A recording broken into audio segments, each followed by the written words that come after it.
appreciated. Basically a little bit about myself and why I had written the book.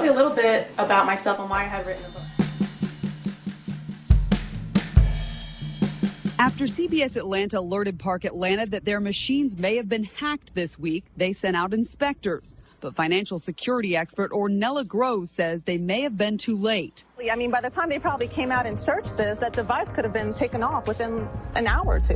Finance expert Ornella Grosz says this is how the skimming device works.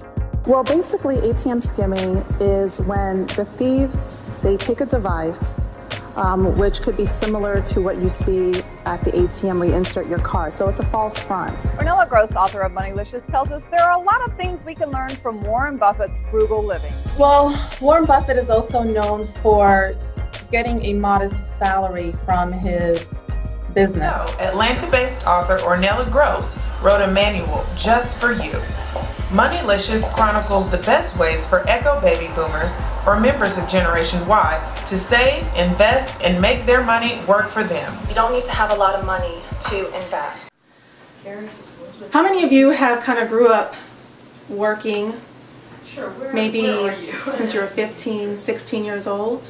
Oh my gosh. I mean, I have a friend who basically started working at 15 and a half. That was in California. You could start working.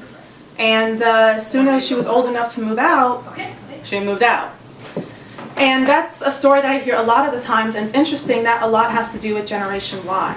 In order to have any type of freedom, you had to have the money coming to you in order to do anything, no matter if there's another recession, no matter if there's another scandal. How to be able to be in control of your finances, and that's what really the book really came from.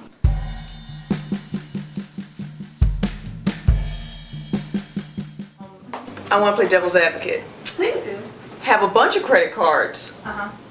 Credit score is over 700. So how does that work? Basically, you're keeping your debt low enough, which is pretty much 30% or under compared to your income, and that's a very good thing. So you want to keep it as low as possible, between 25 and 30%. You don't want your debt to be more than that. So how do you look at that kind of debt picture? Start breaking it down.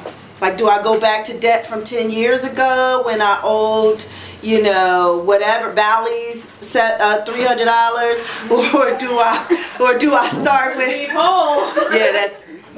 Your priority is going to want to get those student loans out of the way, more than the gym member. Because honestly, you could do the gym membership, the LA Fitness, whatever. You can pay them and get that thing off. But the student loans can really, really hold you back in anything you want to do. Your business. Your career, your retirement, it's going to hold you back from even achieving any type of financial security, because you can't just, it's not going to disappear. Is it possible that you can call the credit card companies and ask them for a lower interest rate if you've been with them for a long time? Definitely call the credit card companies. They don't want to lose money either. They also want you to pay them back, because that's how they make their money too.